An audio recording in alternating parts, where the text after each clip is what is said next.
احمرت. شايفين وصلت للون ده، انا بحب اللون ده تبقى مصفرة كده. هبدأ انزل عليها بالرز اهو. نزلنا بالرز ماشي، هديله تقليبه كده خلاص. هبتدي بقى اعمل ايه؟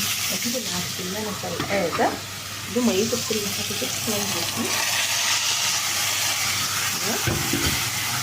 بس. هقلب واحط له ميته ملحه شويه كمون بس على كده، واغطي عليه لحد ما يستوي. شايفين بعد ما قلبناه بقى بالشكل ده. العدس والشعريه اكتر من الرز، انا بحب كده. هبتدي انزل عليه بالميه سخنه من السكر اهو. انا اغطيه بس كده، بس هحط له ملح وذره كمون بس كده. ولما يستوي اوريكم.